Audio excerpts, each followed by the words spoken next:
Just briefly chiming into the Speedruns live channel, so I will be updated on that directly.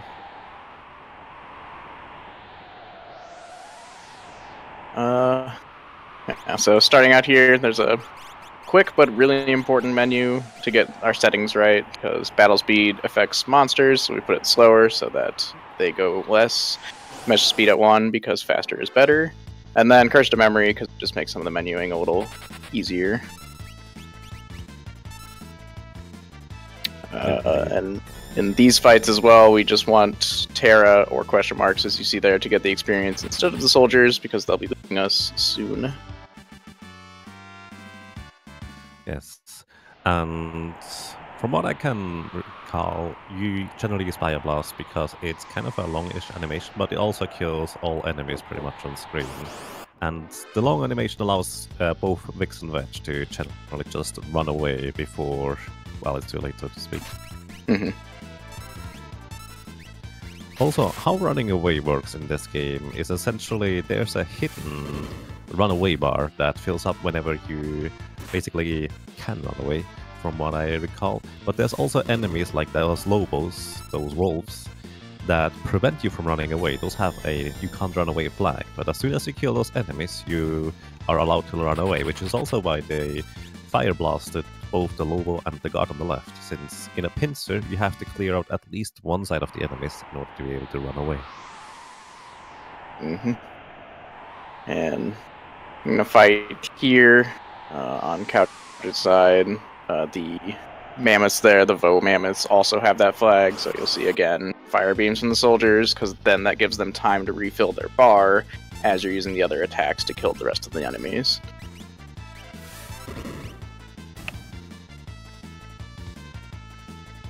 So, unlike other RPGs, in Final Fantasy VI, your experience you gain in combat is divided among all your characters, so naturally that is the main reason as to why Vetch and Vix are supposed to run away, because we are not going to see them anymore after this little sequence, so of course we want to channel all experience onto Terra, so she will be higher level. But on top of that, the next character that will join our party will be essentially the same level as Terra, so it's even more important to gain just one more level, and the experience routing is kind of laid out to, I believe, have Sabin in the end at level 11. Yes. Basically, I think the order of it is that Locke enters with at +1 to whatever your level is, and then Edgar will enter at +2 to whatever your level is, and then you'll gain the experience on a different one, and it works itself out at the end.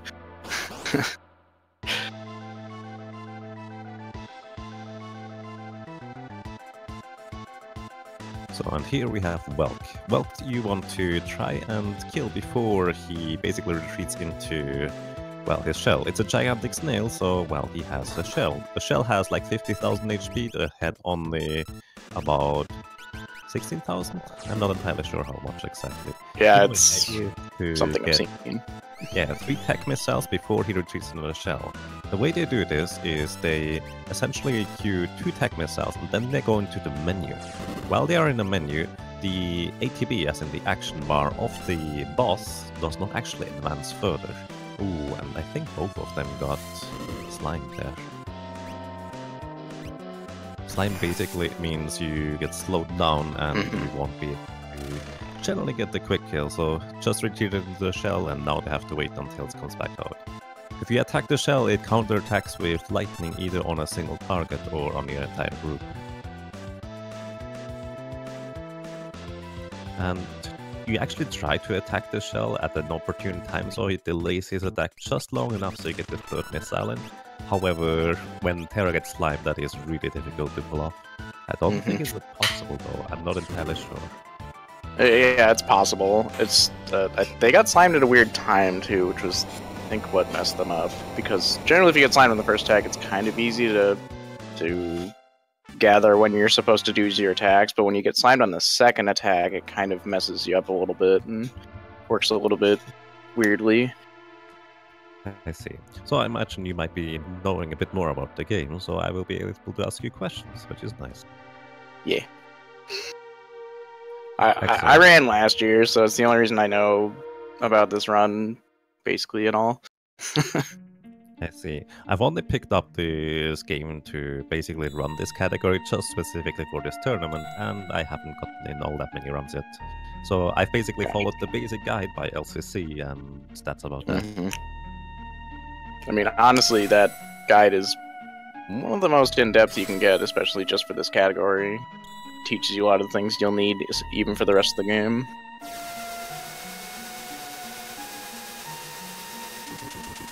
Yeah, but here we're gonna enter in some cutscenes, which of course is our favorite part of running RPGs, right? Naturally, of course. So in Final Fantasy VI, you can only advance text with the A button, which is a bit awkward if you are used to other games where you can advance them with multiple buttons, since you can literally just only mash the A button in order to advance text as quick as possible. On the other hand, there's also the nice thing that you can just hold the A button in order to interact and talk with people as soon as possible, as soon as you walk up to them. You just hold the A button and that just works. Yep. And to go along with that, there's a lot of cutscenes that happen in battles, and then those you don't actually have to mash. You can advance the text just by holding the A button down, which is pretty convenient to rest your thumbs a little bit. Indeed. Also, you just saw both of our runners rename their names to be just T. Each character that you see in a text box takes a little bit of time to display. So, of course, the shorter the name is of our heroes, here Terra, the better it is in order to save you a little bit of time, which I believe actually turns out to be quite a bit over even the course of this short run. It's at least like 5 seconds or so, even in the shorter run. I mean, it varies by character, but it is actually a somewhat substantial amount of time. The full run, it saves like minutes. Literally minutes of time, because every character is written individually in every text box, so obviously writing 5 every time instead of 1 is not so good. Indeed. Oh, I think caeshura forgot to multi-target there with the fire. That also happens to me, and I guess there's just a little bit of delay. Like, you select the command for magic, and there's a delay before you can actually switch targets or multi-target anything, so it kind of catches people off when you're just trying to go through the motions and do it quickly. Indeed. I'm used to Final Fantasy V, where most of the commands and such are pretty much instant, but at the same time you don't get to freely character switch and other things, so... I think it's a little bit slower in terms of menuing, but still, you need to be very precise about it. Right. Does that still have the arrows for multi-target instead of the shoulders? In Final Fantasy V? Or yeah, 6? in 5. In 5, you basically... I think you have the little hands. You go all the way to the end of the enemies. And and then you push left away from the screen, and then so that's actually slower too, whereas in this one, when you multi-target, you just hit LRR, and it just will put it on everybody. Indeed. So here our runners actually, for some additional encounter, Couch already completed that. caeshura is just getting that unfortunate back attack on top of it, just to hit level 6 on Terra, so Locke will actually join us at level 7. Honestly, it's a decent fight to get a back attack in if you're going to get one, because you have to kill it anyways, so... Yeah, that makes sense. So back attacks, even though both runners are on the step route, which means they know which enemies they are going to encounter, back attacks, preemptive attacks, and I think pincers as well, are all just still randomly determined, at least as far as we are concerned. No, like semi-randomly, obviously. They're probably manipulatable, but not reasonably. Yeah, I mean, a tool-assisted speedrun could manipulate them, certainly. Right, but even then, I have no idea, honestly. I think they are frame-based, so there's that. So, and if you know a little bit about the story of this entire game, or, well, if you don't, here we have basically Terra remembering a little bit about her past, where she had a slave crown on that made her obey all the orders by Kefka. And that means, well, she was just kind of under control, even though she was one of the most powerful soldiers of the Empire. Well, now that the crown is gone, she just kind of is no longer with the Empire naturally, because all of those bad deeds that were happening over there, she was not too happy about those, also passes out. And Qin, the next character, comes into play. The totally not thief character. Yeah, naturally, he's a treasure hunter. You know, a treasure hunter with the steel command, but not a thief. Not. Yes, I mean, That's that's probably preposterous. because of hack and imitation. Mhm. So, Also, of course, yeah. yeah, go ahead. So again, we want to rename our characters to one character because faster. And so L, as he is deemed.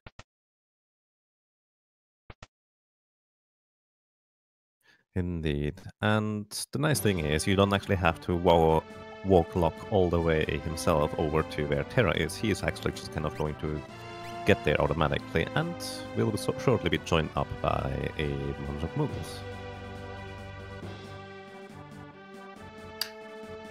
Bunch of very special Mughals, which in this game actually act like a placeholder for your future party members, which will come into play later. Indeed. So I think it's worth noting that one of the Mughals, Mog, is actually one of the party members you could recruit later into the game if you wanted to. And he's the only character, I believe, where you can actually take away his weapon and shield, but only in combat.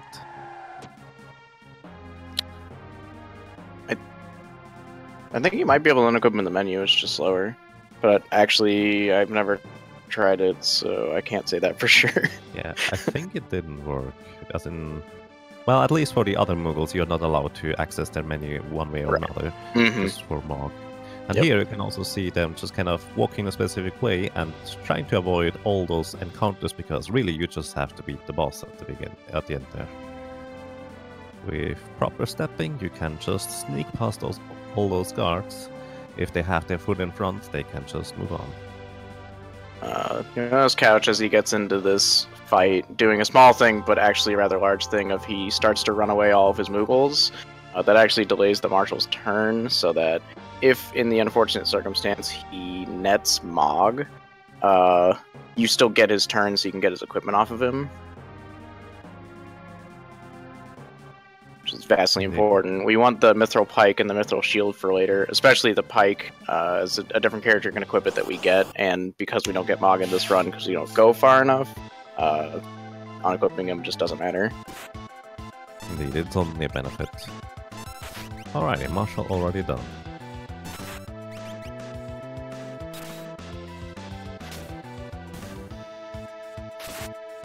I don't think I mentioned it, but avoiding the net on him is important because it causes the stop status, which is unreasonable to wait for it to run out because it lasts for like an actual minute, which you don't really have time for.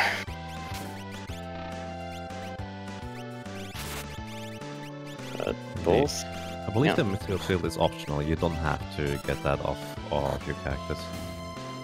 Yeah, it's used. You can use it two different ways for safety. You can either put it on Terra so that she takes less damage going up Mount Colts, or you can save it for Sabin because then he'll take less damage both on the train and in the actual Kefka fight. If you get bad magic, then he can just survive an all ice too. That's very handy. It's good, and if because the item menu can happen during attack animations, you don't actually lose any time for doing it if you do it properly. Indeed. So, and here we will see both runners try to walk in a very specific way, so they will get their encounters in particular places, which they know will not be particularly bad encounters. I think specifically here, Couch is going to be running all the way to the west first in order to avoid being in a right there in a higher level or different enemy zone. So they will only encounter that single leafer instead of, I think, more enemies. If he just went one step further to the south, he would have gotten different encounters.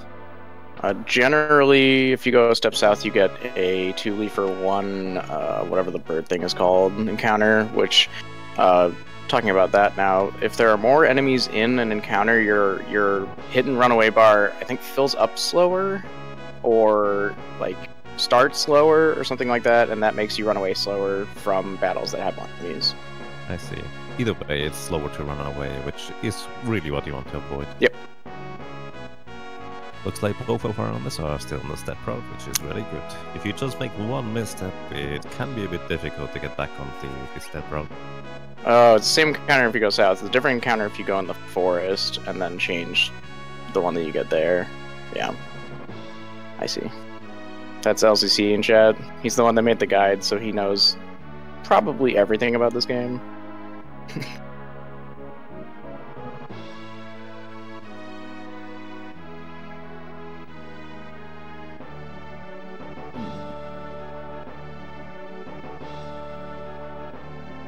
Interesting.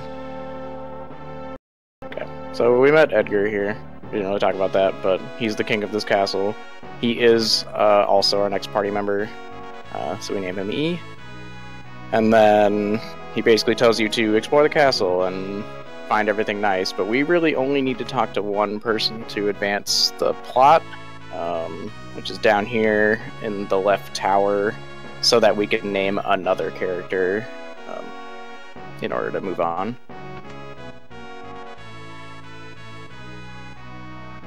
Indeed. So this entire castle is just cutscene, walk a little bit, cutscene, walk a little bit, cutscene, walk a little bit. So it's one of the slower parts of it. But at the same time, for newer runners of this category like me, it's actually kind of nice to have a little bit of time to look up what is next, what do I need to do next with my notes, etc. Mm-hmm. So it's not all just kind of boring, so to speak. Alright, it turns out Locke here, that joined and rescued Terra recently, is actually good friends with the king of Figaro Castle, who is called Edgar, and his brother Sabin. Well, Terra learns a little bit about the two, where they learned Edgar took over the castle kind of when they had to, well, say goodbye to their father. I think he died one way or another. And Sabin is more of a bit of a free spirit. He did not want to be sitting on the throne. He wanted to be free, and well, that's kind of where they decided that Edgar is going to be the king. I believe they are technically deciding it to a coin flip, but Edgar uses a coin with two heads. So there's that. It's weird. He uses a rigged coin against himself, which is kind of strange to think about, but I mean, probably best for both of them is what he thinks, so. Indeed. And also, once again, you name Sabin one character. I believe caeshura named Sabin A, which actually makes for an interesting little side note in a later area.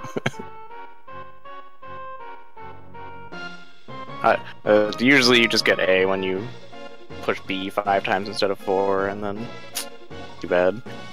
Yeah, unfortunately, you can't just entirely remove the name. You have to name them at least one character. Right. We meet our everyone's favorite villain, or if you don't know this game, this is Kefka. He doesn't like coming out to the desert. It's annoying. It's in the middle of nowhere. He gets sand on his boots. He doesn't really like talking to Edgar in general. He's looking for the missing Imperial quote-unquote witch, which obviously Edgar's like, no, not here, I don't know what you're talking about. Nice guy, right? Indeed. Basically, Kefka is a madman there, and, well, you'll shortly see why, yes, even if you don't know that. Also here, on caeshura's screen, you will be able to see just shortly. They talk to the guards and then to Kefka. If they are quick enough with their buttons, so to speak, the two guards can actually keep facing each other if you, I think, do it frame perfectly, which is pretty interesting. They have a little staring contest and then walk off. And sometimes just one guard only looks at the other guard is looking away. It's kind of a sad moment. Yeah, why don't you look at me? Am I hideous?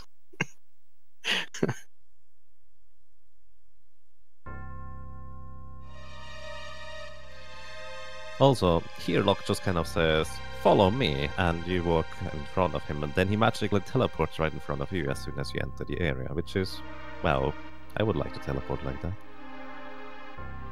Be pretty convenient for getting through this game. Indeed. Okay.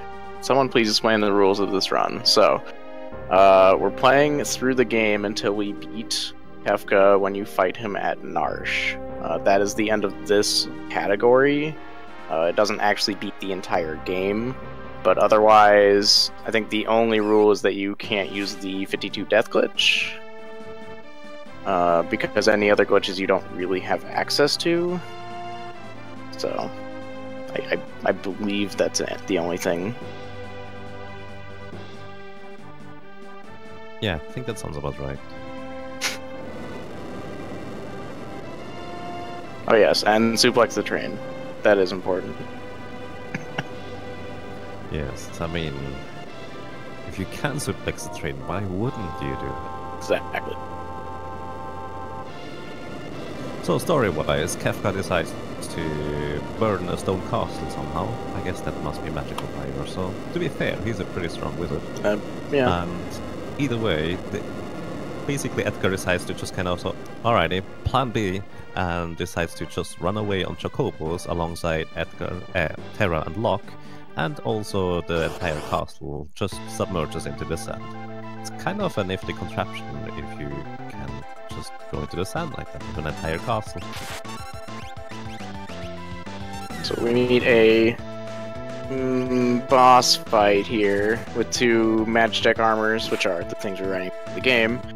I call it not really a boss fight just because you use Edgar, your character's auto crossbow, which hits both enemies for lots of damage. You use it twice, and they both die. So, not really much strategy there.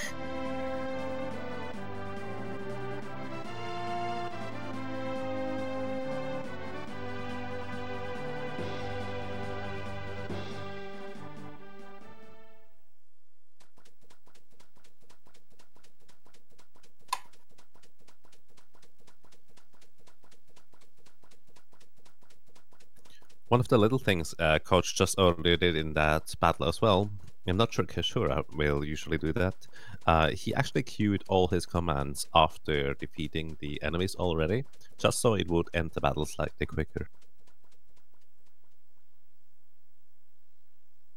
Oh yeah, that too. So, if you use magic anytime from the start of this fight up until the end of next cave that we go into, Edgar and Locke will freak out, and you'll have a 40-second cutscene in battle about Terra using magic, which they don't know about.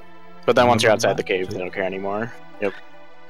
Indeed. So that's kind of what you really need to avoid, just using magic. But for the most part, in this section, the auto crossbow is way stronger than anything else you can do anyways. So you just use the auto crossbow to dispose of most of the enemies. Also, it's worth noting that they do actually kill enemies along the way here, just to get a bit more experience, so they will be able to level up like Edgar, Locke, and Terra just far enough in order to have them be in time leveled up for saving to join at a higher level. Yep. And it's important to know too that the fights here also give you money that you'll need. You'll get approximately 5,000 GP by the time you get to the next town, so that you can buy 3 sprint shoes instead of just 2, which makes your menuing a lot simpler. Also, the reason Edgar is destroying everything is like we were talking about earlier with the leveling, and that he joins at like level 8, I think. 8 or 9, and so he's actually stronger than he probably should be at this point, and so that's why it's basically one-shotting everything. I think auto crossbow is just overpowered, really. Well, it's still based on his strength, so it would actually do significantly less damage if you were low leveled. I guess so. So in the entire cave, there's only really those little bleary guys, those weird, I don't know, eyeball, whatever thing Hairy is. eyeballs? I don't know. Yeah. That can actually survive the auto crossbow very rarely. And then you just auto attack with Terra or Locke once and they're dead. So, and finally, we get sprint shoes, so our characters are going to move a little bit faster. In this game, you have to equip sprint shoes specifically as a relic, also put everybody in the back row so they take less physical damage. And now we can finally move about twice the speed as we were walking before. Still doesn't work on the overworld map, but everywhere else you'll walk double speed, which obviously speed is good. Yeah, naturally, the speed. Something I didn't know actually until I basically started following the guide by LCC. If you hold L or R and then turn around on the Chocobo, you actually turn a lot faster. That's kind of interesting. Yeah, like the tight turn, or however that is. So now we're in the next. This is Mount Colts. This is the next dungeon. Basically, the enemies have gotten a step up from the cave, so Edgar is no longer strong enough to kill them in one shot with the auto crossbow. Luckily, there's a relic that we're gonna get on a little side tour here called the Atlas Armlet, which will make him do 50% more damage with his physical attacks, which the auto crossbow is, and we'll be able to one shot everything again pretty easily. Indeed. Also, they are going to be using now Terra's fire as well, because that little cutscene is no longer going to be happening. Yep. I think they are going to kill everything except those brawlers. They just run away from the brawlers because they are just not really worth it, so to speak. You kill them, they give you like 60 XP or something. It's just not good enough. So the players will be aiming for levels 10, 9, and 8 with Edgar, Locke, and Terra, respectively. This will, again, cause Saban to enter the party at... What he enters at is 2 plus whatever your party's average level is, and that will be level 11. Level 11 is also conveniently the level that he learns Aura Bolt, which is his magical-based blitz. And that's very, very important for, like, the rest of the run. So, it's also worth noting that those Tusker, those gigantic mammoth enemies, you want to use fire on them first, because they counter all physical attacks. Auto crossbow is a physical attack and doesn't one-shot them, so you want to use fire on them first, so they end up basically dying to the attack instead of counter-attacking. I didn't think they counted the auto crossbow, but maybe I'm wrong. Maybe I just thought they were attacking, I don't know. Yeah, I mean, I didn't know that until recently. I watched some other races and the commentators were talking about it. Ah, crazy. I know they'll counterattack if Locke hits them because it hurts real bad, but... Yes. So, also, I think Couch23 is trying to make a Locke run away from one of those encounters, which will work out just perfectly in Experience's favor, but he hasn't managed to get that done yet. Locke has basically not been cooperating. And but Terra did. Uh-oh. Well, he has to force an additional battle if he will not have enough experience here.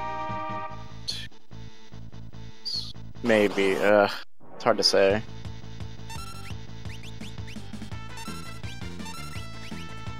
If you can make Locke run from this battle, he might be okay, but he's gotta make Locke run. Yeah. I'm actually not entirely sure whether there's any encounters outside here that you normally want to run away from. No, but I think you get slightly amount of... I don't know, honestly. I think you get over what you're supposed to by a little bit, and so running away from one of the fights doesn't actually hinder you, but he may have to farm one right before the boss. Well, he got the level unlocked, so I think that is the last level. So he ended up fighting all the Trilliums too. He may be able to run away from the Trilliums, not entirely sure. He still needs one on Terra. Oh, I see. I thought he already got that. She needs 2. She starts at 6, and she needs to be 8. Makes sense. Yep.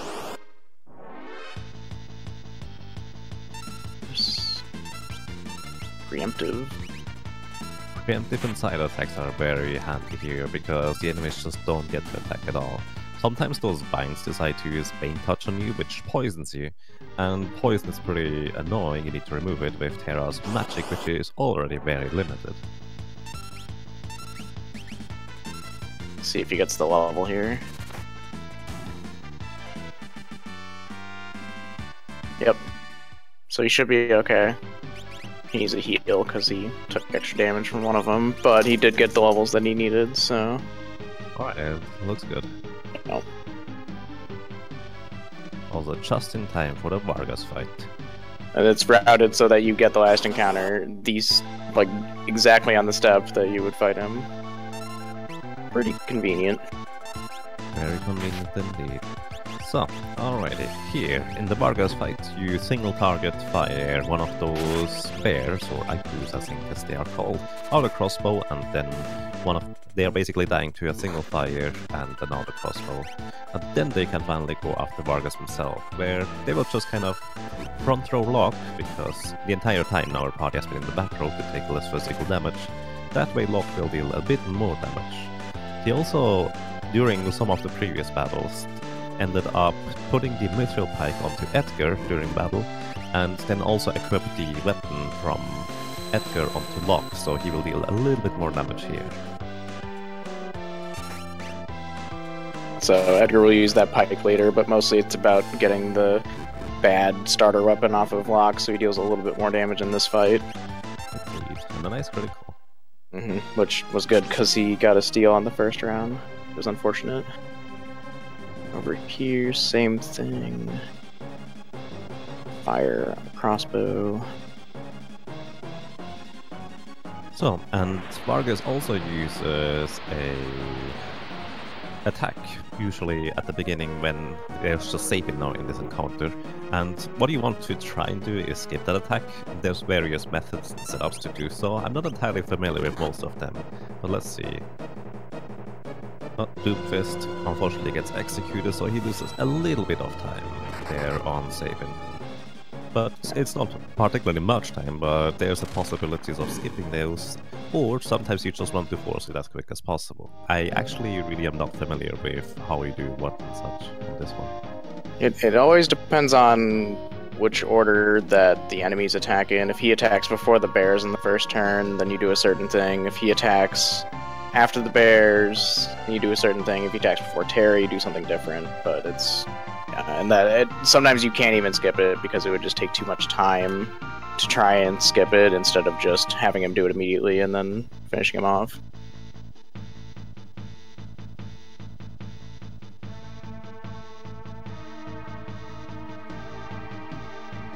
Get our fourth party member here.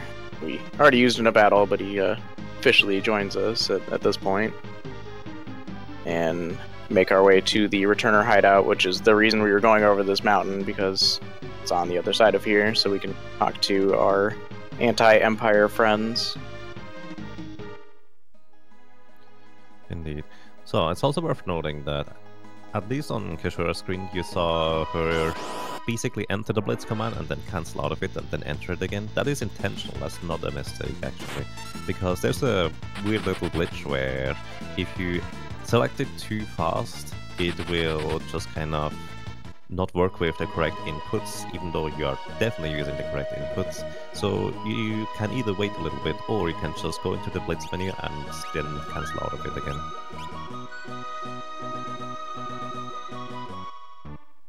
Oh, bye-bye Chocobo background. I was gonna say, the angel chocobos are gone now. Not to be confused with the demon chocobos. Ugh.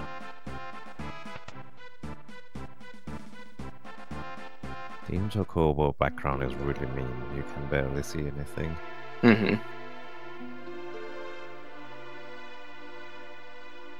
Alrighty. Both of them are getting into the Returner's hideout, and Couch23 already got past the infamous softlock possibility.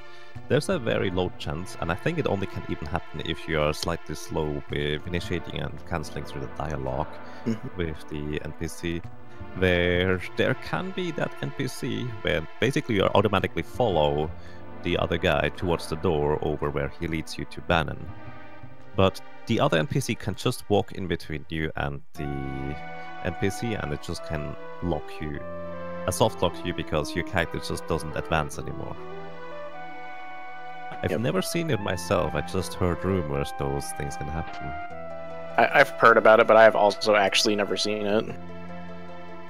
It seems to be like as long as you're hitting the A button at the right times, you just never get it. So I don't know.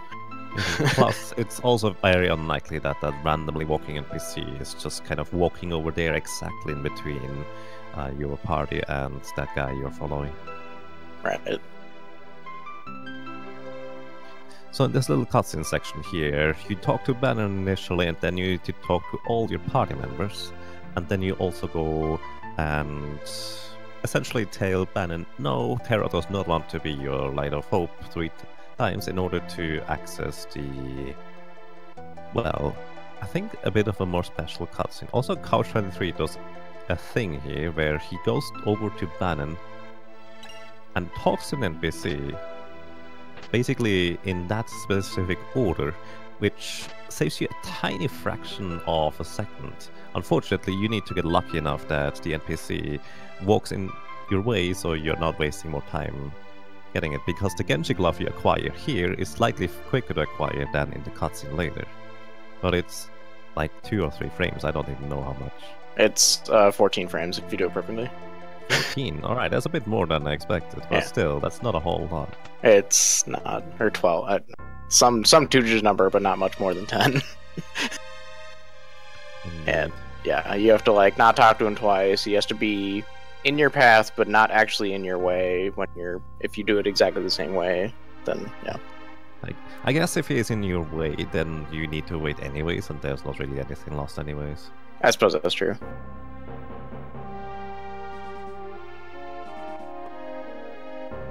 What is this tournament? This is Final Fantasy VI Kefka at Narshe Tournament. Essentially about, if you're quite good at this, in about 1.5 hours into the game, you will arrive at Narshe again after your party splits up into 3 portions and then they converge again, and they fight against Kefka at Narshe. The goal of this is to beat him as quick as possible. It is kind of a subcategory of the entire run, which allows you to basically pick up and learn the game reasonably quickly without even knowing much about it. So this tournament is the Kefka at Narshe race tournament. So you're seeing Couch23 do something here where he is intentionally going to that save point, and then he does a little safety menu to put Ban in the back row, because if Ban dies in this section, you lose. But also, he's setting up the river here. He's going to come down to the entrance and then watch this guard. And as he's walking onto the little wooden carpet area, whatever that is, he walks into this, and that sets up the river, so you only get 2 encounters, the 2 forced encounters, instead of any other ones on this river, which will save you tons of time.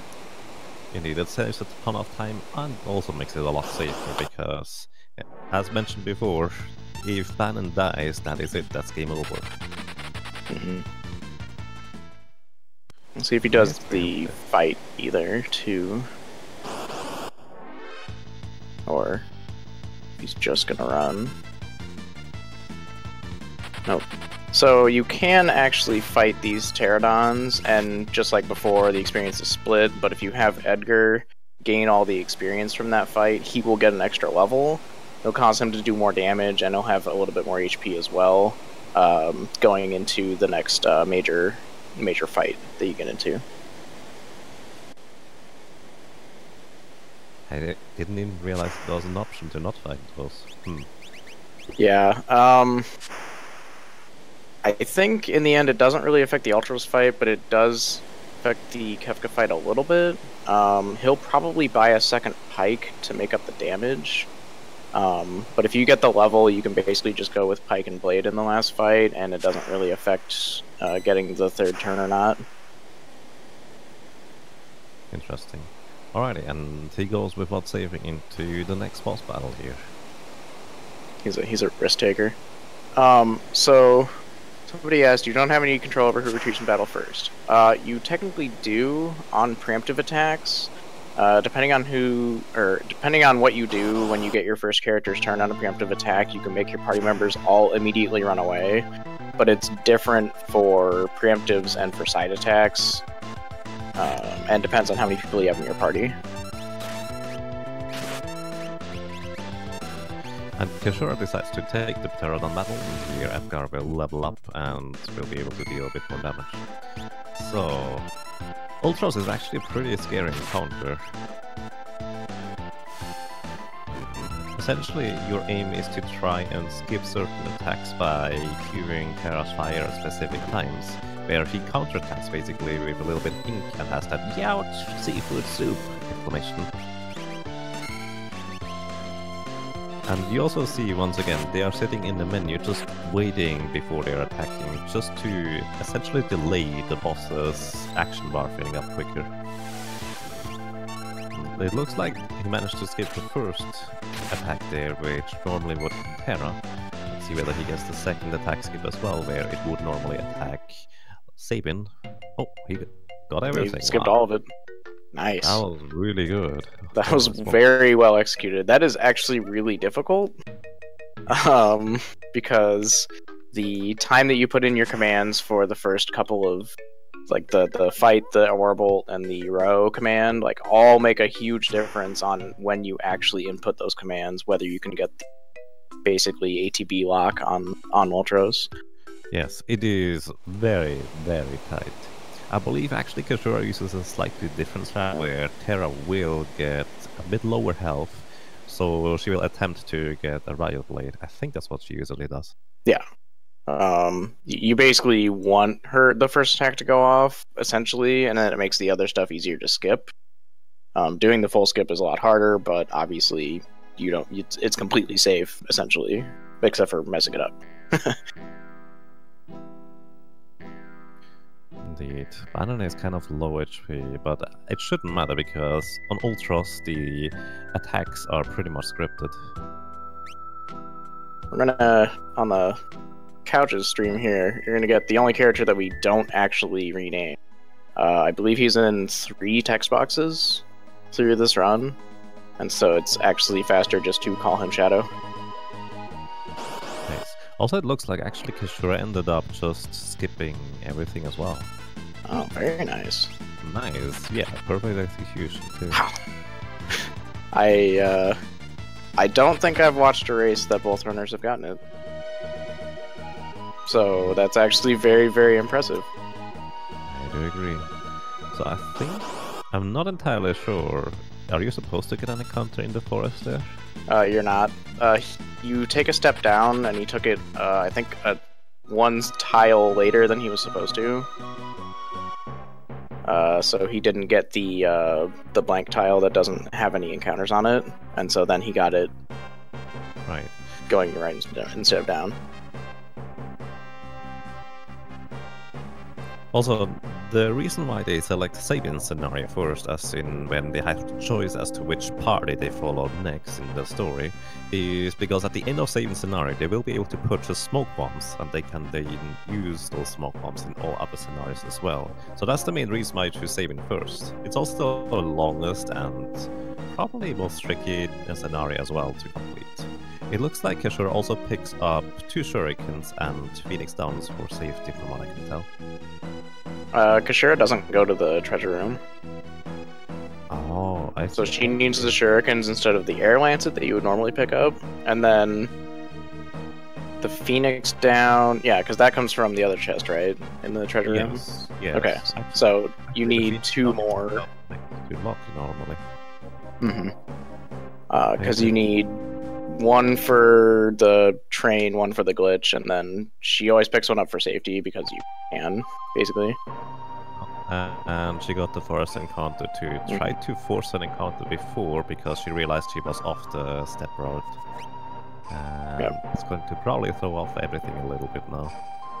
So they're both thrown off. Normally, because you do the reset thing before the river, you're going to have basically a fresh step route, because you don't take any threat steps until you get into Sabin's scenario. So basically, if you were off step route and then you did the reset thing, then you would be on step route again. They've both actually walked off of it within the first, 20 steps. So, that's actually... It's probably going to be a bit easier to get back onto it. For Caeshura, she has taken so many steps that it's probably going to be too far off, but I'm actually not entirely sure. Either way, I think we missed a little bit of a menu earlier there where Cyan also joined.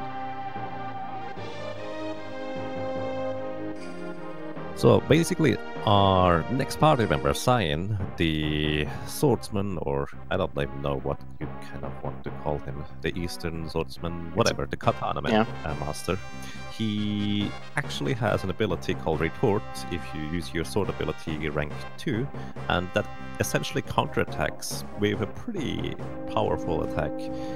Any attack that is directed towards Cyan, or any physical attack anyways, and that basically allows you to one-shot that first mini-boss there. What they did early in the menu is set the battle speed to the quickest, so the enemy would act quicker.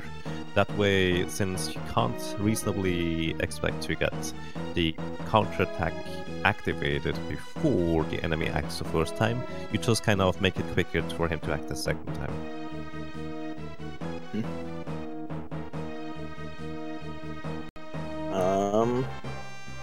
And here, story-wise, Fan's Imperial Camp, which is basically sieging, obviously, Cyan's home, Doma, and there's actually a nice general in the Empire, or so we think. I mean, he seems like a nice guy, but he suddenly gets called away, so Kefka's probably going to do something crazy. For these encounters, your battle speed actually doesn't matter for fighting with Kefka because he's actually counted as a party member. So we're going to do another menu before our next actual fight to put it back to 6 so we don't get overwhelmed by the soldiers.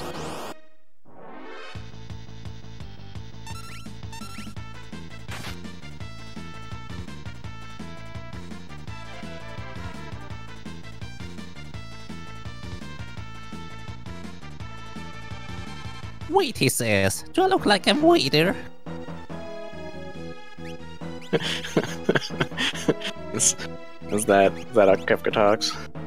Yep, probably. We need a remake of this game, and you can play Kefka.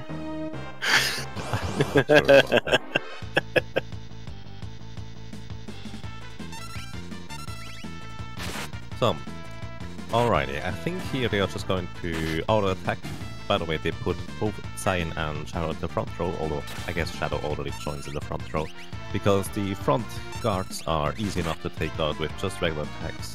Throw the air lancet at one of those Templars and then the Orbolt the other guy. If you're lucky, they don't actually counterattack. Ooh, pummel. No dog counterattack. No roo. Oh, you don't use Orbolt, you use pummel there? That's quicker. Yeah, it's faster. It still kills him. Although Orbolt does like 400 instead of like 230, which is strange to me, but yeah.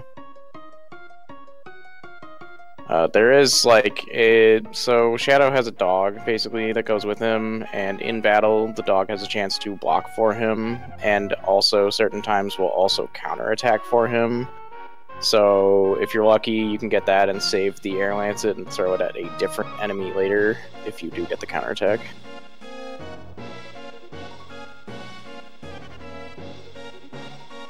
So predictably, Kefka does bad things story-wise, and all the soldiers have drank the poison water and are dying, and it's actually pretty sad.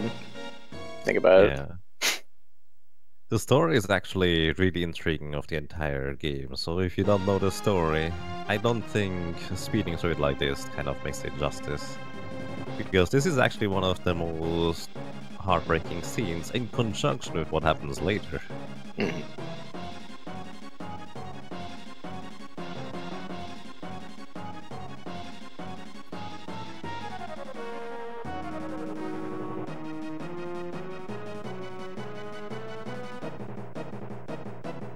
So let's see whether Caeshura gets any lucky counterattacks or anything like that.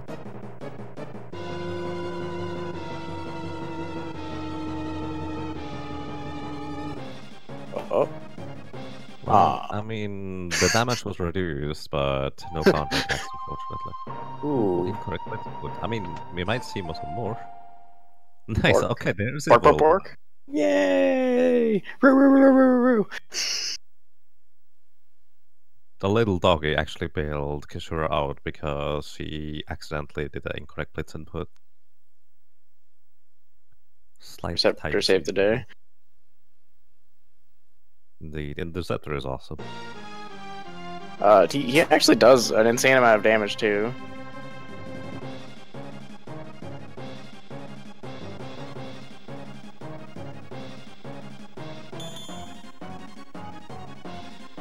So, now on couch screen, Sign is really mad that everybody was killed and just kind of goes berserk on the entire camp all by himself. You join him and try to help him out here.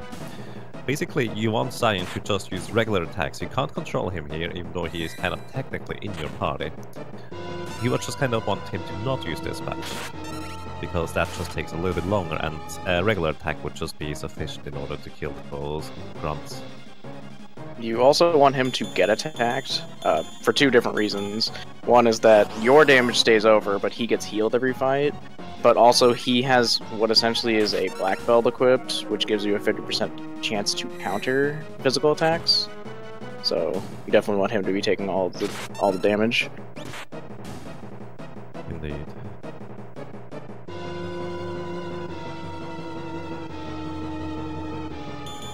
Alrighty, and in the next fight against the cadets and such, you actually see, after you initially attack with Shadow, you just look as to what Cyan does and react accordingly.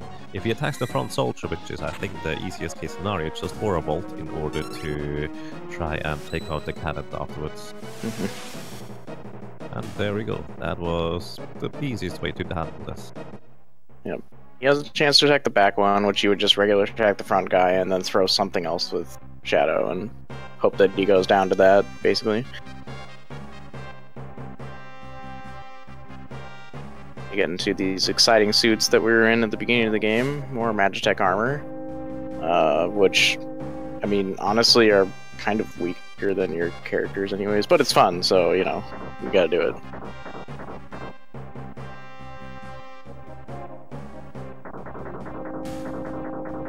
It doesn't cost you any magic.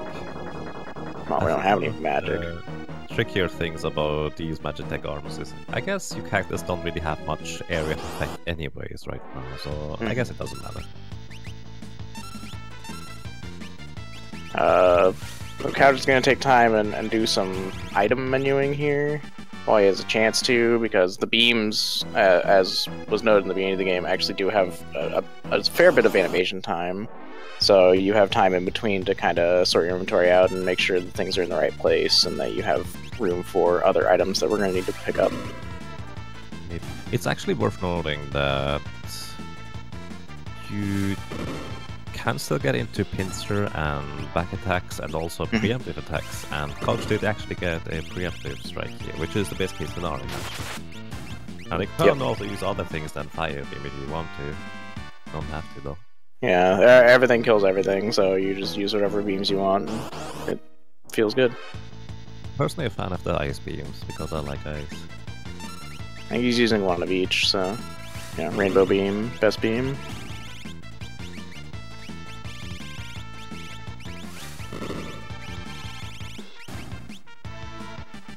Looks like he's planning on selling the black belt here. Just moved it up so it'll be easier to find it and get rid of it to... potentially, probably buy the pike, the extra Mithril pike and Nakia, so that Edgar has that extra strength that I mentioned since he didn't get the level on the river. Yes, that makes a lot of sense. It's also worth noting that you do get the black belt 7 out of 8 times from the encounter that Sign fought earlier just all by himself, and 1 out of 8 times you get the Phoenix Down. I think I've done about 6 runs of this game so far, and I've gotten 4 times the Phoenix Down. In a full game run, that's really bad, because you actually just lose out on a bunch of money. There's an extra item you have to go pick up later that like makes up for not getting the black belt, and it's pretty bad. Yeah, it's really bad. It's actually kind of convenient in this category for me personally with my route, because I have enough money for smoke bombs anyways, and I never need the black belt, so I just have a safety Phoenix down.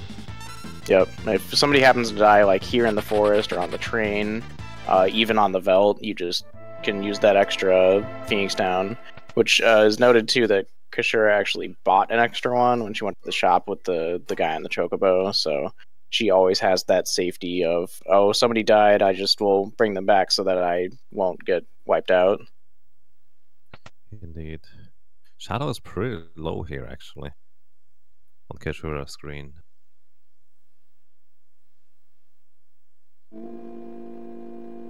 Is that the last fight? Not entirely sure. No, there's one more. Actually, two more. No, just one. I don't know. Yeah, it's just one more. But, ooh, preemptive. Much better.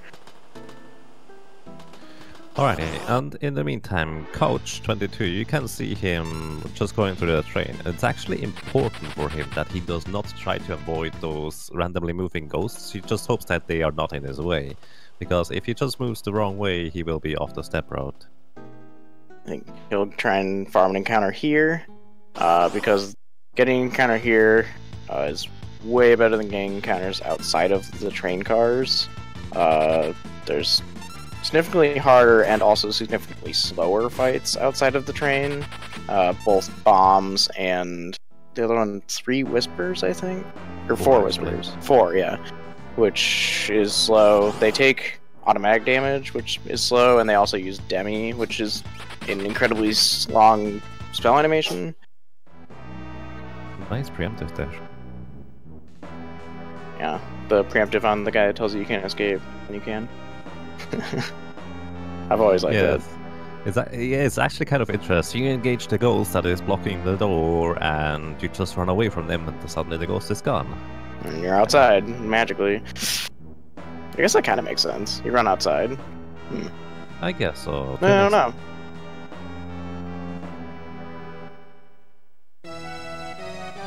Alright, Chad is super hyped for Suplex. I'm right there with him. Yeah, let's see whether they are going to. Now there are chances. I don't wanna break your dreams or anything. There are chances that they literally can't suplex the train. So I'm just or trying to be really risky. Well, but I mean, literally Berserk and Imp, and you have to use the Phoenix down. There's actually no option. We will see. We will.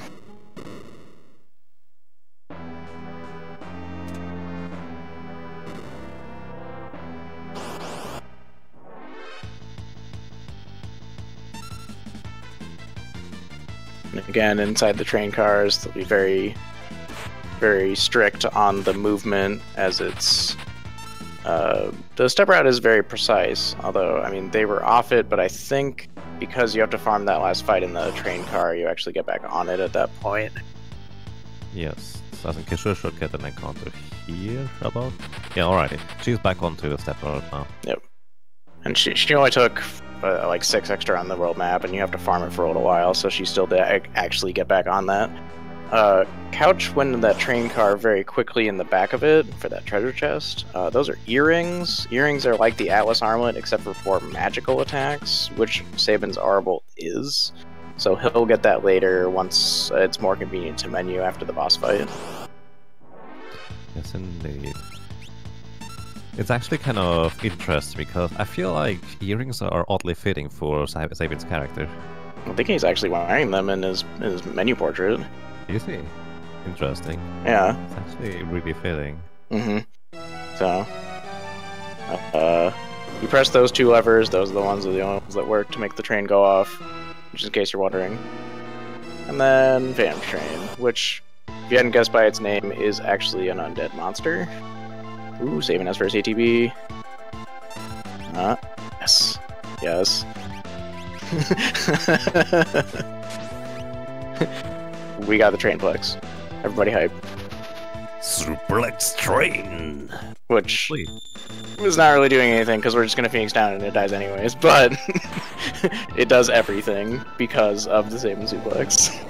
Yes, I mean, can you imagine? You have Saban in the party, he can lift up and smash down an entire train. There's just something satisfying about it. Indeed.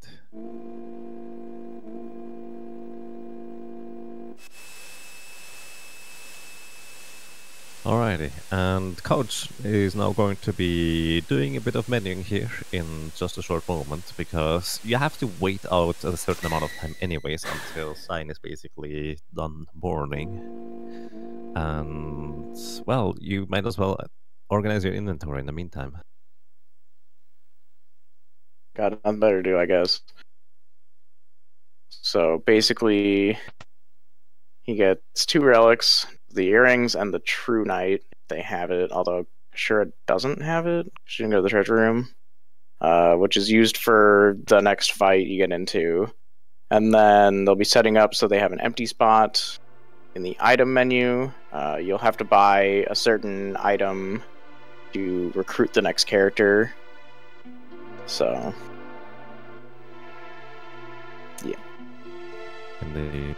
So, caeshura got a back attack from a bomb and got blazed, but she decided to use a potion in order to heal up, which is definitely a good move if you are trying to not die here. She had like 7 too, which definitely a good number to be at.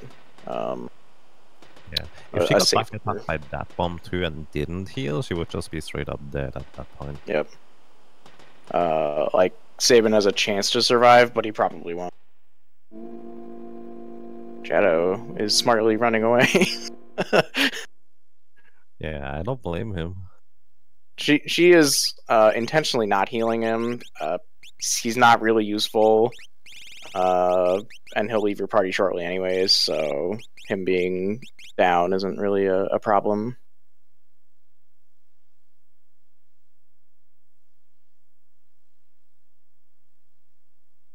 So let's see whether we get us another train suplex.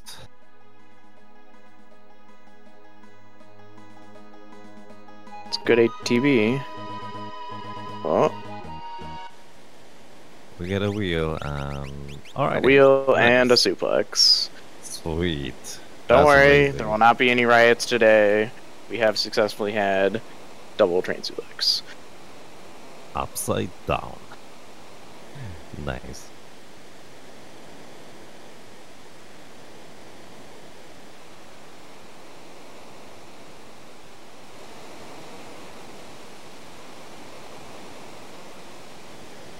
Alrighty, and it's actually worth noting, in case Cyan died during this entire train sequence, he would get revived as soon as they jump down the waterfall. And what are they going to do on the waterfall is a little bit weird, as in they are attacking Cyan. Why are they attacking Cyan? Well, there's the glitch here that basically his retort is really funky if he's been brought back to life in the fight, where he won't just counter things on himself, but he'll counter basically anything that happens. So we're going to kill him, going to use the Phoenix Down and resurrect him, and then he's going to use the retort command. And then Saban is going to use suplex on the Piranha. The suplex is going to miss, which is a physical attack, and then the retort is also going to counter that suplex hitting the fish for whatever reason, which is a magical attack. And then because there's a physical and a magical attack being used at the same time, it causes the trigger that makes the boss, which is you're supposed to fight like a boss fish after you fight these little ones. It just makes it not happen and the fight ends. Yep, just straight up bye-bye piranhas. It's really strange that this even works. Like, Cyan and the retort command are like an entire another discussion to have. Just the multiple things you could do with it that make it pretty crazy. Yeah, I feel like some people might be familiar with the Psycho Cyan. It's definitely really cool. Just very strange. Yes, I'd absolutely agree. I'm sure someone found out about it when they were playing casually, because you want to use retort on Cyan, and you just happened to res him right then, and then they attacked with a different character, and he counterattacked. Wait, Does caeshura not have the True Knight? No, she didn't go to the treasure room in the return hideout. Oh my goodness. Yeah. Isn't so, that interesting? So the only way that it's bad is if basically after you revive Cyan, if the fish hits him and it's a critical, then he'll die. Otherwise, he'll take like 20-something damage and be fine. I see. Also, unfortunately, she actually did end up taking one misstep, which ended up in 2 additional tasks, and she got an encounter just before entering this area. So the entire route will be off. Also, this little pincer attack on Couch 23's end is actually, this is routed in. It's one of the more unfortunate things about this specific route, but it's really the only thing. Those are still the really weak enemies that you can kill reasonably quickly and get rid of without too much trouble anyways. So it's just kind of, well, we got so much good encounters and easy runaways and such before. This pincer attack is just one of the drawbacks of it. Yeah, basically the Vel, as you'll notice, the players are only meeting things that they've already met before on here. And it works in such a way that you meet encounter packs in little like groups. There's a certain encounter you can get that is 2 soldiers and 2 Templars, which none of them are runawayable. You have to kill all 4 of them, and also it lands on a number that's like, I used to know this too. It was 58, I think. I forget. Anyways, it's very high, and so the Global Guard encounter is actually the first group, and so you have lots of time to sit and grind and try and prove Gao. We'll see if we can get it. First time, nope, no Gao. He has a 5 out of 8 chance of appearing on any encounter that is not a pincer, and that both your characters are alive.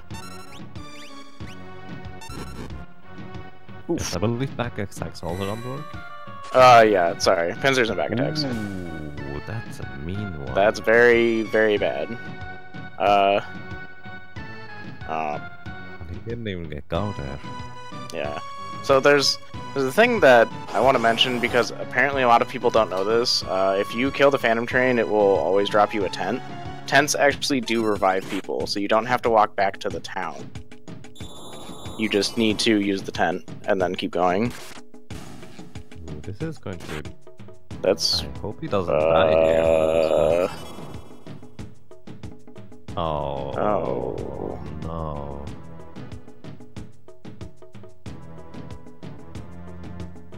Uh-oh. Wow. That was super unlucky, there to say. That was just, so... Normally you don't meet that encounter. There was the one step in the forest actually makes that come up a little bit faster because one of the groups is actually missing. And he just, like, because Sabin was dead from the single target blaze, then that, yeah. Yeah, that's really unfortunate. It also looks like Couch 23 ended up forfeiting the race now because of this. That is really rough. I don't think he did any safety saves, so the last save would be, I think, before the river. Before the river, yeah. And that's, yeah, I mean, 27 minutes when he killed Ultros? Yeah, Yeah. like that's I mean, just... technically, there is the chance that caeshura would also not finish. And I do know that caeshura actually neither watches the other racer nor actually looks at chat or anything like that, so she will not be aware that Couch ended up dying, and potentially just might end up doing the same as in, because it's really easy to die here. Yeah, you only have 2 characters. Like, a lot of the magical attacks that you get from people just do a lot of damage to these guys because they're very physically oriented. So...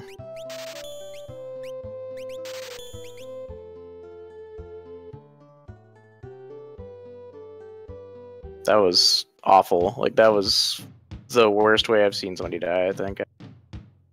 Yeah, both of the Mamos decided to use Blizzard too. Yeah. They both did it, and it was already at half health, and just... Yeah. Actually, I did not know about tent, by the way. I guess just using a tent would have been way better there. Mm-hmm. So that's something I learned now too. Well, that's why I want to mention it, because I've actually seen that happen. I have very bad luck in that people tend to get people killed on the belt when I'm watching. See, I've yet actually to have any trouble in the belt at all, but at the same time I'm not on the step road, so I'm just generally a bit more cautious, I guess. Yeah, and I mean, this is an important time to say that safety saves are your friends. It may seem like you're losing time, but literally 2 seconds in the menu, and like saving takes no time in this game. So save early, save often. Especially in races and basically no reset runs. Marathons, everything like that. It's just it'll save you time here. Sure, not having luck with. Oh, there he is. Oh, there he is. I think you have a 5 out of 8 chance for Gout to show up after any encounter where he can show up. Then you just give him his right meat, and well, you have a pretty lengthy cutscene where he will join your party. I believe this is 2 minutes. I'm not entirely sure how long it takes, but it's all in battle essentially. So, like I mentioned before, you can just hold A and scroll all the way through this, which is actually super convenient because it's actually a pretty long cutscene.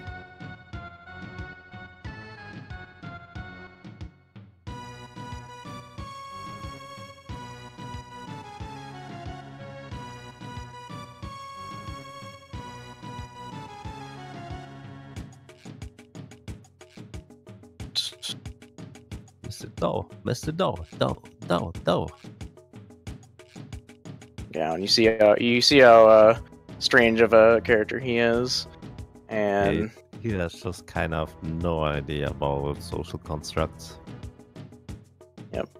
And then Satan tells him calm down. It's like, me sorry, me give you shiny gift. How shiny of gift? Super shiny. Yeah, I like he's one of my favorite characters actually. I do like him. A lot of like playing casually, it's always very either you really want to use him or you don't, and so you'll either farm the Velt to get him his rages, or you just never use him because he doesn't have a standard fight command. But he is actually really strong. He gets a lot of his rages actually give him like free statuses. They'll give him like protect, or they'll give him berserk, and he'll just have extra stats that you would have to cast, spells you get later to get. So. Indeed. Plus, some of his attacks, like Stray Cat, are just insanely powerful. Yeah, which she actually almost got. Also, Kappa. Little Kappa. I like the mini Kappa.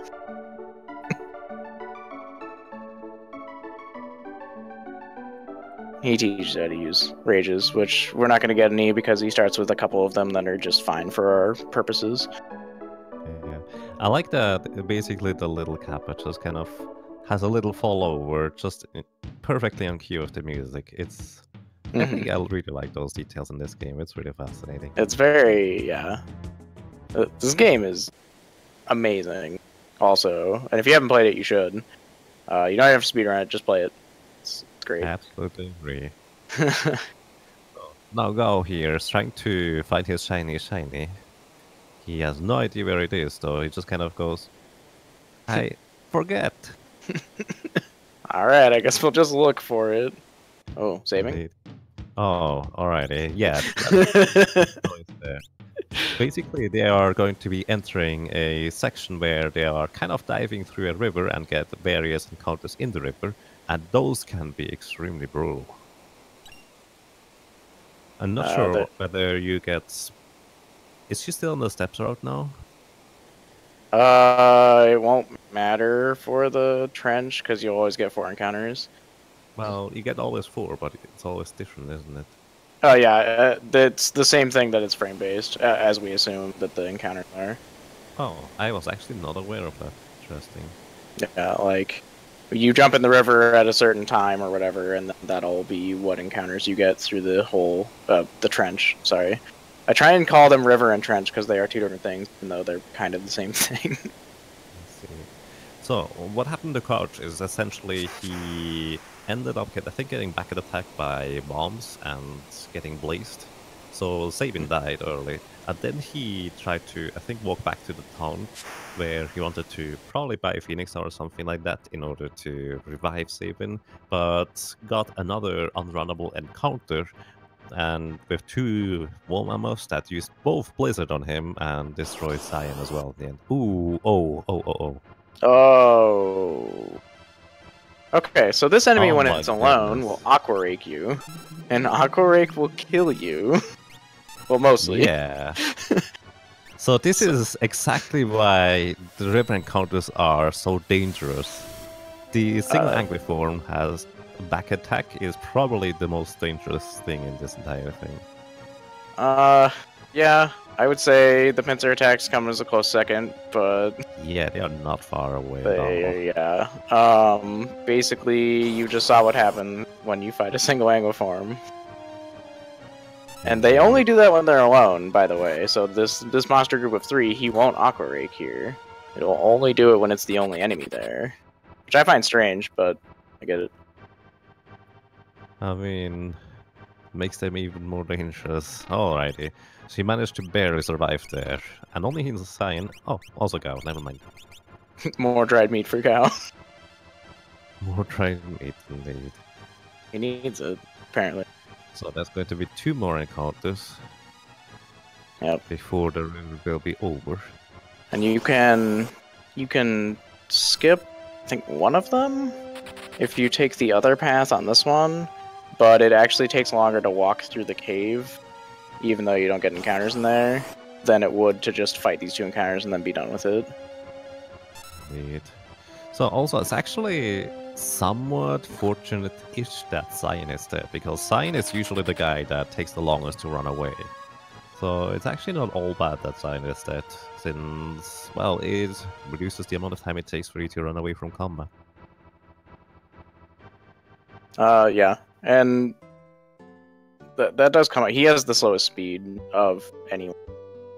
But obviously getting the back attack is not what you want for him to die.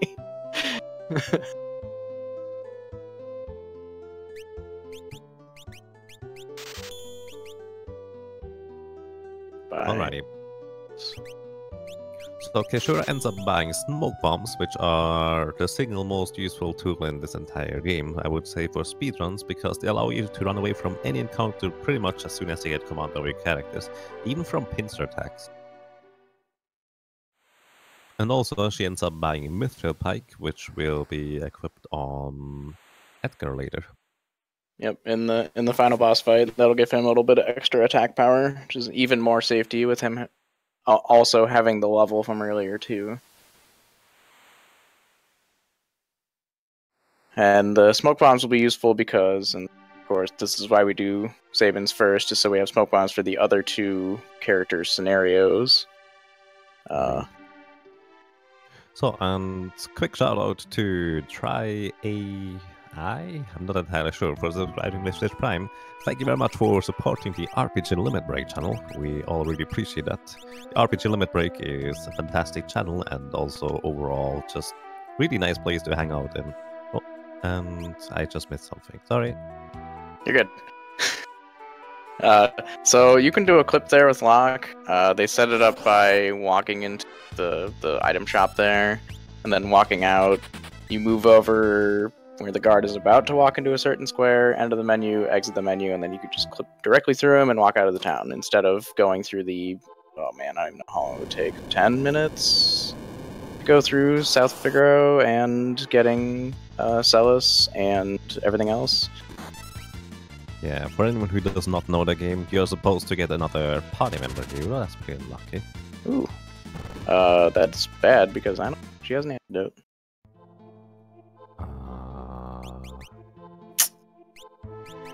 No, I don't think so. Well, that's going to be interesting. I'm not sure. Do you actually don't die from encounters? But if you get a back. Yeah. You can't die from poison, but every step is dealing tons of damage. It's not actually 1. What is it? It's 6. Yeah. It's dealing 6 damage every step, so if you don't know where your encounters are, you're not healing before you get them, you might just die to not getting your smoke bomb all the time. Also, it's really hard to see. It's really difficult to see anything like that.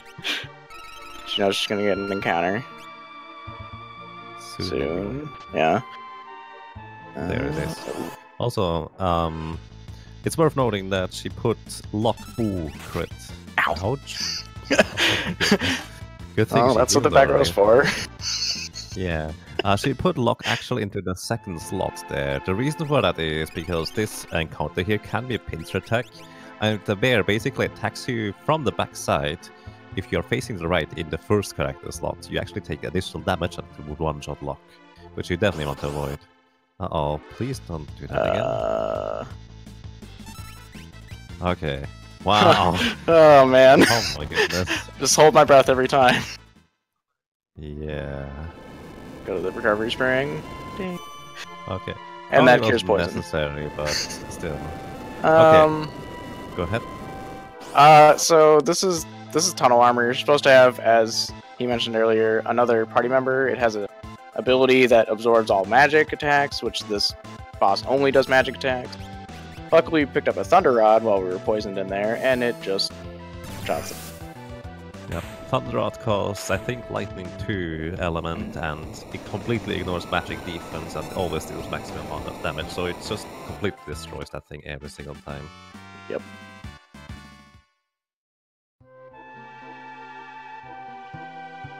Alrighty, and that's already the end of lock scenario, because you skipped the entirety of freeing your other party member and getting acquainted with them, and also doing some sneaking and stealing sequence. That is a super short scenario, thanks to that. And here we get to the next river section. It's actually still kind of scary, because Bannon, if he dies, is still straight over, and that would take a while. But thankfully, smoke bombs really prevent most of the danger. He's in the front row. Yeah, that's Weird. actually interesting. Yeah, I don't think she does the safety menu, or at least all she does is equip the Genji Glove and not move Sabin or Ban into the back row. Possibly. Or maybe she starts Bannon in the front row and then rolls later to the back rows, or... No, that doesn't make sense. I don't know. Also, Couch didn't put Bannon in the back, or put Bannon in the front row initially for the Ultras fight, so probably would have been the same thing there. Yeah, you're supposed to, the way that the setup is that you use his first turn to row, because the extra turn of him dealing damage actually doesn't make a difference, because it's only like 120. Oh, yeah. So it's worth noting that I believe caeshura doesn't have quite enough smoke bombs to smoke over every single encounter because of the money routing. But I guess that's why she decided to run away from one of the encounters here that we would normally just smoke bomb. Even though those are really weak enemies, smoke bomb is just significantly faster to use than anything else. And you'll meet some slightly harder enemies in this part of the cave, but honestly, there's not much of a threat in here. Because like these are easy enemies, but there's actually part of the caves that you will fight.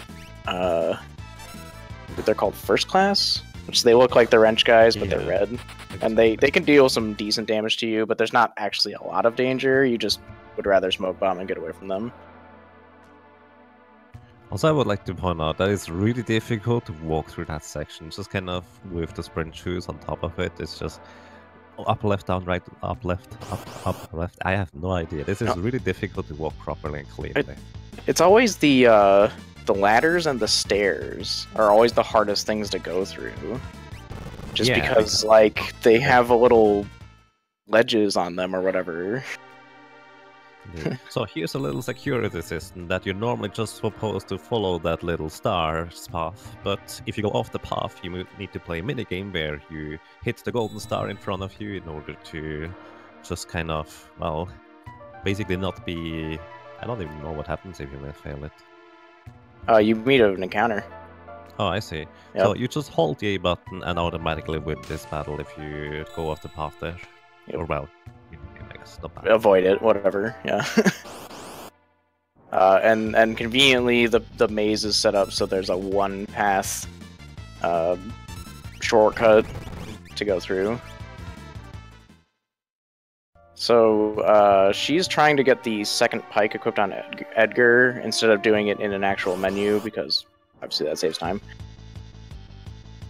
It's kind of pretty difficult because you don't have much time within the smoke bomb thing. Yeah, because luckily smoke bomb is actually a decently fast animation. Indeed. Which I think on preemptive is still faster to run away though. Most of the time anyways. Yeah, yes. It depends on... Usually, yeah. It's also kind of tricky to try and equip that missile pike. In Final Fantasy V, you can actually select the weapon first and then select the other thing. In Final Fantasy VI, you actually have to select your weapon hand first and then the missile pike, otherwise it doesn't work for some reason. Because they messed up in FF4, and you could dupe things by selecting the slot first and then your weapon, so that's why they changed it, I think. Oh wow, yeah. Interesting. Because if you select an empty slot and then put a weapon in FF4, it puts 2 of your weapon in that slot. It's weird. Crazy. I mean, kind of. It puts 2 of a number in your hand. Whatever. It's not this game.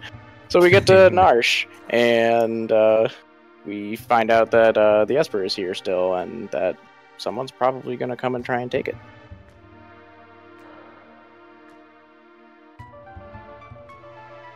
So yeah, this is a pretty lengthy-ish cutscene before essentially the final encounter where the Imperial Army invades Narshe, where, well, they need to convince the Narshe people who try to be neutral up until this point to, well, guys, they are attacking you now, you can't really stay neutral. And they essentially set up a defense in order to fight off the Imperial Army, where Kefka is going to be the final boss of it. And so your groups will get here. It doesn't matter which order that you do the scenarios in, it'll always be they appear, and then the Sabin and then Locke will appear last. So but you all show up and get to Narshe so that you're all reunited. The brothers reunited along with Doma Guy and Little Kid.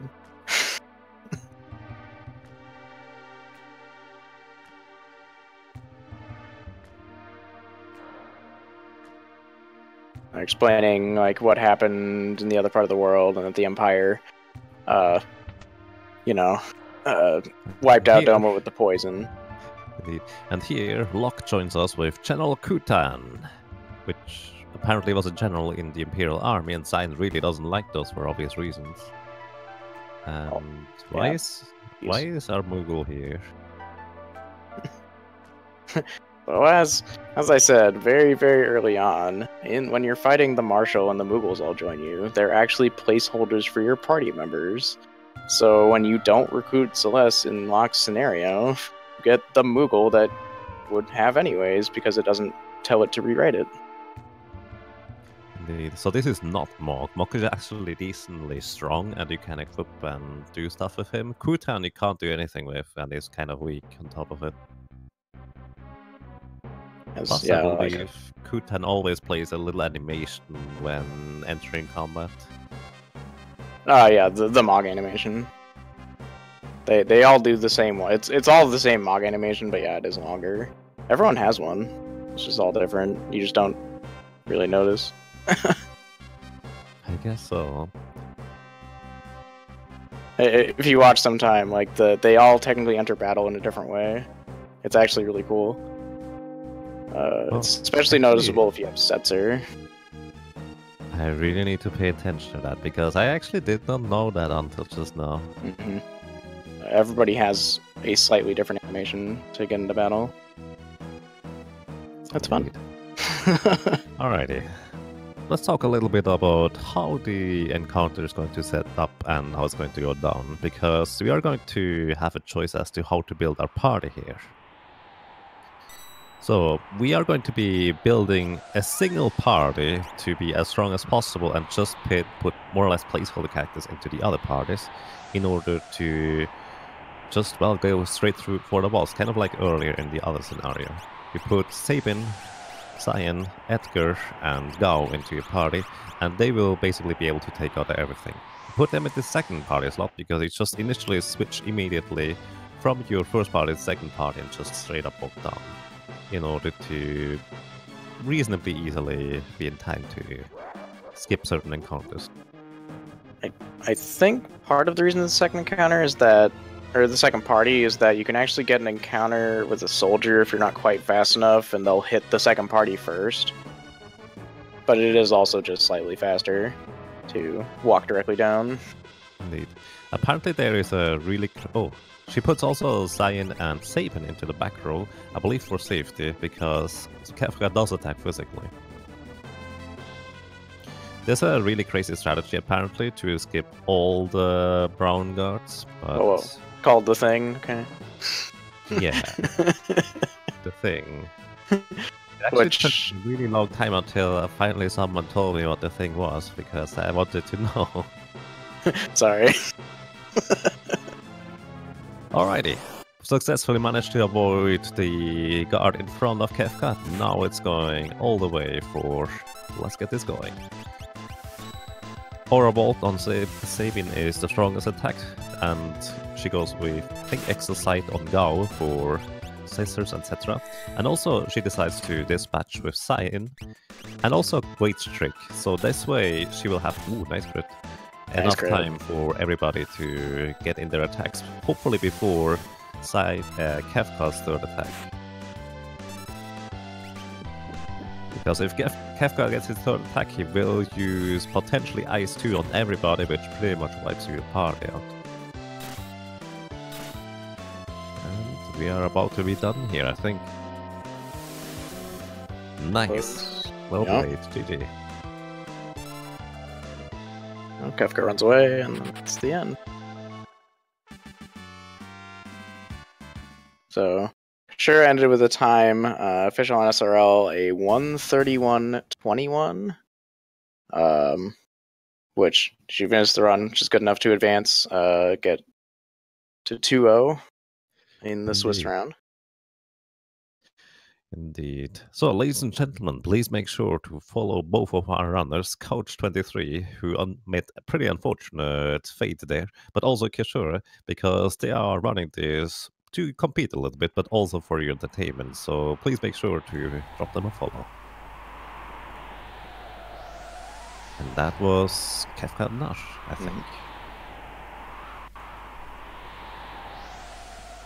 Drop them a follow. Hello. Hi. Hi. And that was Kefka and Nash, I think. Hello and welcome. So what happened? Congratulations for winning this. Thank you. So, what happened essentially to Couch23 was really unfortunate. He got onto the Veld and got a back attack from a bomb, which ended up casting Blaze and just took out Sabin.